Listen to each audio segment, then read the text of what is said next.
England's last RBS Six Nations win in Dublin came 10 years ago in their Grand Slam winning year. Stuart Lancaster was looking for more of the same from his men today. Ireland were unchanged from the team that beat Wales on the opening weekend of the championship. Weather conditions in Dublin were awful as the only two unbeaten sides remaining came face to face. On match day 1, Owen Farrell's kicking was almost flawless against Scotland, and when Ireland failed to roll away, he got a chance to open his account with just 3 minutes on the clock.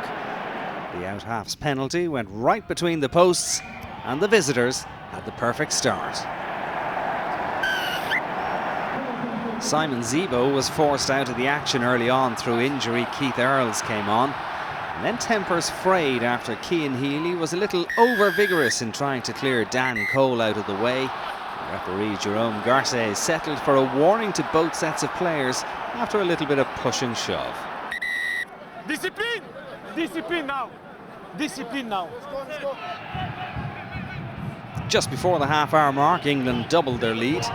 Jamie Heaslip coming in from the side, and another chance for Farrell to exact full retribution.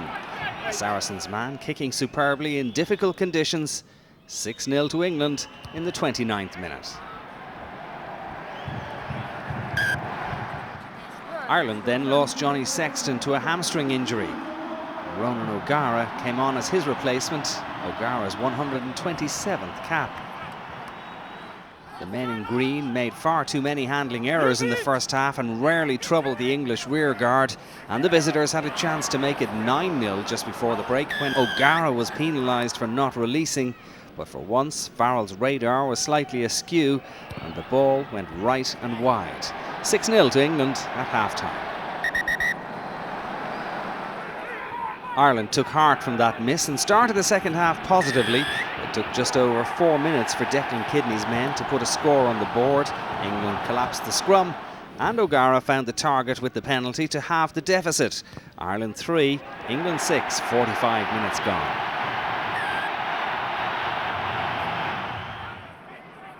Just before the hour mark, Ireland were back on level terms. The referee deemed that James Haskell had kicked the ball deliberately while on the ground. The replay would suggest that the official got this one absolutely right. He produced a yellow card for the man making his first Six Nations start since 2011. O'Gara still had plenty to do with the penalty, but the Munster man was up to the task, and it was 6-all. With England down to 14 men temporarily, it was a chance for Ireland to capitalise, but it was the visitors who regained their advantage. With a penalty to come, Ben Youngs almost put substitute Manu Tuilagi through for a try.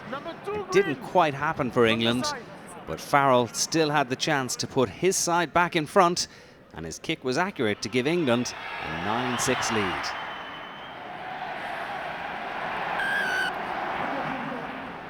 Within moments, that would become 12-6. Rob Kearney judged not to have released when under pressure midway inside his own half. Again, a very kickable position for Farrell. And the 21-year-old put it over the bar to the delight of the travelling supporters.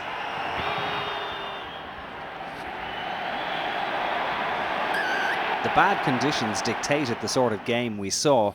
There was a late chance for O'Gara to narrow the lead, but his kick went just wide of the right-hand post.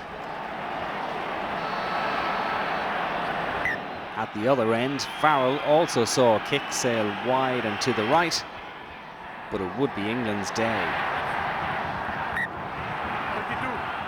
They won the Grand Slam the last time they collected a Six Nations win in Dublin 10 years ago, and they're well positioned to do likewise this year. Real disappointment though for Ireland. They face a trip to Murrayfield next. Final score in Dublin, Ireland 6, England 12.